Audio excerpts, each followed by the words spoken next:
히로시마는 1945년 8월 6일 세계 최초로 원자폭탄이 투하된 곳입니다. 당시 히로시마 인구 33만 명 중 약 40%인 14만여 명이 목숨을 잃었고 사망자 중에는 한국인도 2만여 명이 포함됐다고 합니다. 원자폭탄이 8월 6일, 8월 9일 히로시마와 나가사키에 그 시간대에 그 날짜에 떨어지지 않았더라면 한국은 지금 공산화되었을 것이고 우리는 김정은 치하에서 살고 있을지 모른다는 사실입니다.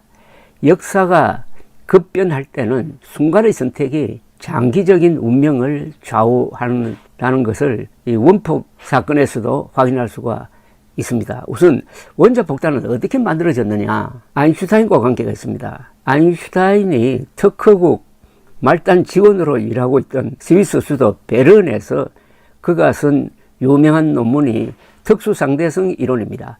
이 특수상대성 이론에 당시에는 별로 주목받지 못하던 공식이 하나 붙어 있었습니다. E = mc 제곱입니다. E는 에너지고 M은 질량이고 C는 빛의 속도입니다. 빛의 속도의 제곱이다 이거죠. 그러니까 어떤 물질이 분해되면서 연쇄 반응을 일으키면서 물질이 에너지로 바뀌는 경우에 또는 어떤 물질이 합쳐져 가지고 이 무게가 질량이 변화하는 경우에 없어진 물질이 어마어마한 에너지로 변화한다 하는 게 E = mc 제곱이라는 요 간단한 공식입니다. 이 공식에서 원자력 발전소도 만들어지고 원자 폭탄도 만들어진 거죠. 자, 그런데 1939년 8월 제2차 세계대전 발발 한 달 전에 미국 프리스턴 대학 부설연구소 연구원으로 있던 엘버트 아인슈타인을 찾아온 사람이 있었어요. 헝가리 출신 물리학자 레오 스질라드였습니다. 그도 아인슈타인처럼 나치를 피해 독일에서 미국으로 망명 온 유대인 과학자였습니다. 그는 나중에 이탈리아 출신 물리학자 엔리코 페르미의 부인이 유대인입니다. 무솔리니의 탄압을 받고 미국으로 피신한 사람이었습니다. 이 엔리코 페르미와 함께 흑연을 감속제로 이용해가지고 최초의 연쇄 반응을 성공시켜서 플루토늄을 생산할 수 있는 원자로를 만든 유명한 사람이었습니다. 이 스질라드는 친구인 아인슈타인에게 나치 독일의 과학자들이 핵 분열에 성공하였으며 연쇄 반응 실험에 몰두하는 것 같다면서 가광할 신무기를 만들 위험성이 높아졌고 이것은 당신 때문이다 라고 얘기를 했습니다. 그러니까 아인슈타인이 깜짝 놀랐습니다. 자신이 발견한 질량 에너지 등식인 E = mc 제곱이 핵폭탄 개발의 원리가 된 사실을 모르고 있었습니다. 그는 친구의 설명을 듣고서 비로소 깨달았습니다. 핵 분열과 연쇄 반응이 핵폭탄 제조로 연결된다는 것을 알았으니까요. 스질라드는 미국이 대응책을 세워야 한다면서 프랭클린 루스벨트 대통령에게 탄원서를 올리자고 했어요. 초안은 스질라드가 쓰고 아인슈타인은 교정을 보고 서명을 했습니다. 이 편지는 아인슈타인 스질라드 편지로 알려져 있습니다.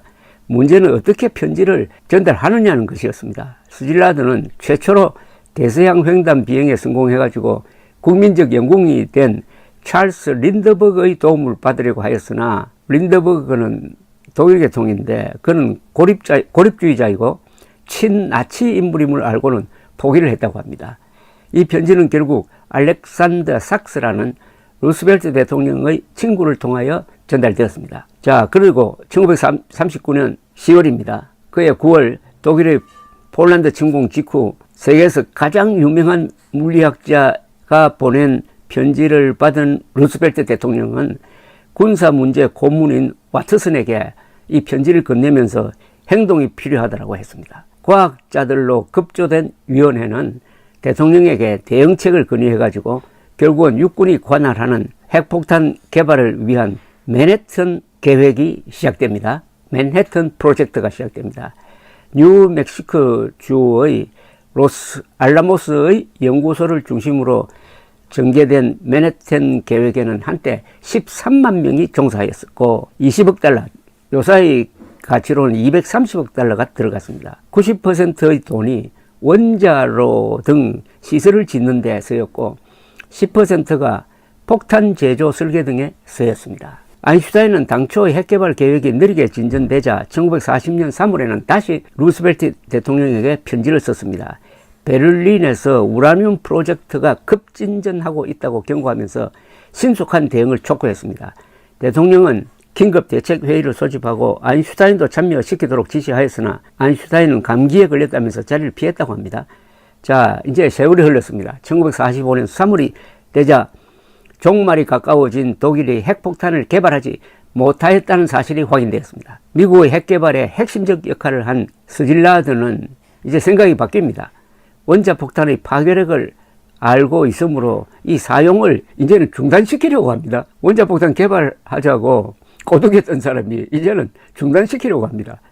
스질라드는 다시 아인슈타인을 찾아가서 대통령에게 편지를 써달라고 합니다. 아인슈타인은 스질라드 등 과학자들을 만나줄 것을 건의하는 편지를 루스벨트 대통령에게 보냈으나 대통령은 전달된 편지를 읽지도 않았다고 합니다. 루스벨트가 1945년 4월 12일에 죽은 뒤 이 편지가 집무실에서 발견되어 트루먼 후임 대통령에게 전해졌습니다.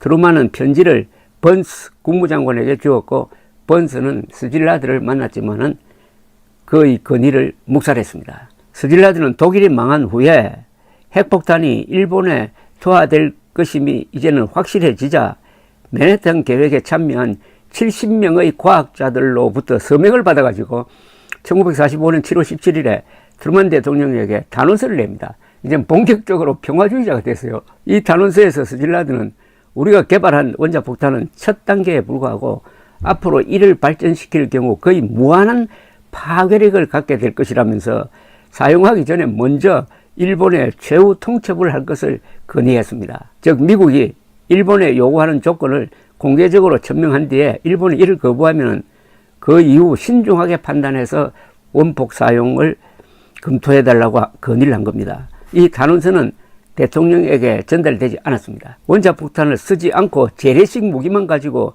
일본의 상륙작전을 펼 경우에 미군 피해는 100만 명을 넘을 것으로 추정되었습니다. 미국 정책 결정자들은 전쟁이 끝난 뒤에 원자폭탄을 갖고 있으면서도 이를 사용하지 않아 자국민이 엄청난 인명피해를 입었다라는 비난을 정치적으로 감당할 수 없다는 판단을 했을 것입니다. 맨해튼 계획을 지휘하던 글로브 장군은 스질라드에 대한 조사를 지시하고 서명자 거의 전원을 해고해버렸습니다. 아인슈타인은 죽기 전에 핵폭탄 제조 요청 편지를 쓴 걸 후회하면서도 독일의 핵개발 정보 때문에 그렇게 할 수밖에 없었다고 자신을 합리화했다고 합니다.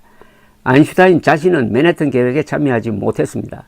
FBI가 그의 평화주의적 성향으로 해서 보안에 위험을 줄 인물이다라고 판단한 겁니다. 자, 이렇게 해서 이제 핵폭탄은 만들어졌는데 어떻게 그러면 히로시마와 나가사키에 떨어지게 되었느냐 하면 여기에 핵심적인 인물이 한 사람 등장합니다. 헨리 루이스 스팀슨이라는 분입니다. 이분은 2차 세계대전 때 미국 전쟁성 장관이었습니다. 전쟁성 장관이라고 하면 국방장관으로 오해를 하는데 육군 장관입니다. 육군을 담당하는 장관입니다. 그때는 육해공군을 총괄하는 국방부가 미국에는 없었습니다. 이 스팀슨은 공화당원이었으나 민주당인 루스벨트와 트루먼 정권 하에서 요직을 맡았습니다. 국익만 생각하는 불편부당한 자세 덕분이었습니다. 1945년에 그가 원자폭탄 투하를 결정할 때 나이가 78살이었습니다. 미국 지도부 인사들 중에서 최연장자였고 공직 경력이 가장 화려했습니다. 이런 권위로 해가지고 대통령도 그를 존중했습니다. 근데 이 스팀슨은 1893년에 마벨 웰링턴 화이트와 결혼을 해가지고 신혼여행을 일본 교토로 갔습니다. 스팀슨은 교토의 아름다움에 취했습니다. 일본인들의 정직과 예절에 반했다고 합니다. 1945년 미국 전쟁성은 개발에 성공한 원자폭탄을 투하할 후보지를 논의하고 있었습니다. 1차 후보지로 추천된 곳은 히로시마, 교토, 니가타, 고쿠라였어요. 이들 도시는 그때까지 폭격을 당하지 않았으며 군 시설이 있었어요. 스팀슨은 교토를 제외시켰습니다. 신혼여행 때의 좋은 인상이 한 이유였겠지만은 일본 정신이 담긴 한때 천황이 여기서 한 1000년을 살았으니까 이 도시를 파괴하면 민심이 흉흉해져 가지고 전후 관리가 어렵다는 것이 공식적인 이유였습니다. 원폭 투하지 선정위원회는 제외된 교토 대신에 나가사키를 집어넣었습니다. 이때부터 나가사키의 비극이 시작됩니다. 1945년 8월 6일 새벽 사이판 섬 옆에 있는 티니안 섬을 출발한 미군의 B-29 폭격기는 오전 8시 15분 히로시마 상공에서 우라늄 폭탄을 투하했습니다. 리틀보이라는 별명을 가졌습니다. 570m 상공에서 폭탄이 터졌습니다. 7만 명이 목숨을 잃었고 그 뒤 후유증으로 더 많이 죽었습니다. 그 3일 뒤 8월 9일 새벽 나가사키의 비극이 시작됩니다. 소련의 대1 선전포고를 이날은 소련이 대1 선전포고를 하고 만주를 침공해가지고 한반도로 물밀듯이 내려오고 있을 때입니다. 소련군이 이날 오전 티니안을 이륙한 미군 B-29는 요코하마 상공에서 호위 전투기와 합류한 뒤에 목표지인 큐슈의 북쪽에 있는 도시 고쿠라 상공에 도착했습니다. 그런데 고쿠라의 하늘은 안개와 연기에 덮여 있었어요. B-29는 몇 번 상공을 선회했으나 투하 목표물을 육안으로 볼 수가 없었습니다. 더구나 기름이 지금 줄어들기 시작을 했습니다. 기장은 이럴 경우에 선정한 이 대체 목표지로 방향을 바꿨습니다. 그게 바로 나가사키였습니다. 나가사키 상공에 도달하니까 여기도 구름이 끼어 있었습니다. B-29가 마지막으로 상공을 선회하는데 구름이 갈라지면서 아래로 미쓰비시 중공업 공장이 보였습니다. 거기를 향해서 팬맨이라고 별명을 붙인 플루토늄 원폭이 투하되었습니다. 약 500m 상공에서 터졌습니다. 오전 11시가 지난 시점이었습니다. 이 플루토늄탄은 폭발력이 TNT 기준으로 2만 톤이었습니다. 히로시마 원폭은 우라늄탄인데 그것보다 40% 더 강한 폭발력이었으나 나가사키에는 산이 많아가지고 죽은 사람은 조금 적습니다. 스팀슨의 교토 편애로 해서 가장 큰 피해를 본 것이 나가사키인 셈이었습니다. 히로시마와 마찬가지로 나가사키엔 한국인들도 많았고 미국인 포로 수용소도 있었습니다.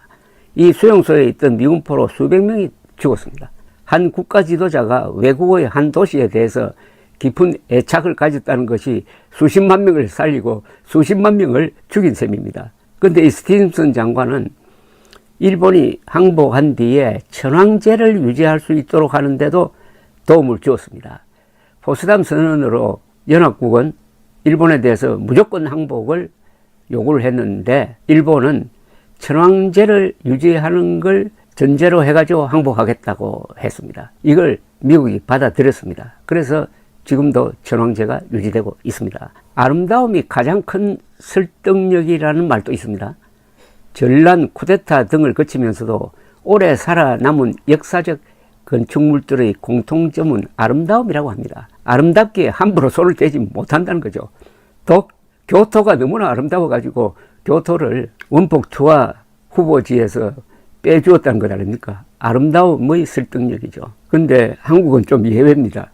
김영삼 정부가 부수어버린 옛 중앙청 건물은 한국에서 가장 아름답고 현대사의 가장 중요한 무대였던 건물이었습니다. 조선 총독부 건물이었기도 하지만은 해방 후에는 중앙청으로서 한국 현대사의 한복판에 있는 이 아름다운 건물을 김영삼 대통령은 민족 정기를 수호한다면서 폭파시켜버리고 말았습니다. 아름다움과 역사성을 알아보지 못한 대통령에게는 그 아름다움도 아무런 설득력이 없었습니다. 무식보다 무서운 건 없습니다. 그런데 만약 미국이 원자폭탄을 쓰지 않았다면 어떻게 되었을까요? 미군은 1945년 말에 일본에 상륙할 예정이었고 소련군은 이미 8월 9일에 만주를 침공하기 시작하였습니다. 원폭 투하가 없었더라면 일본의 항복이 늦어져 한반도 전체가 남하하는 소련군에 점령되어 공산화되었을 가능성이 높습니다. 원폭은 일본의 조기 항복을 불러서 38선 이남을 자유지역으로 확보하도록 하였다고도 볼 수가 있습니다. 반대로 원자폭탄을 일찌감치 써가지고 소련군이 참전하기 전에 8월 9일 이전에 예컨대 8월 초에 썼더라면 어떻게 됐을까요? 그때는 소련군이 참전할 명분이 없어지니까 한국은 분단되지 않고 통일 조국이 되었을까요? 다 역사의 과정입니다. 역사의 과정은 그냥 심심풀이로 하는 겁니다. 감사합니다.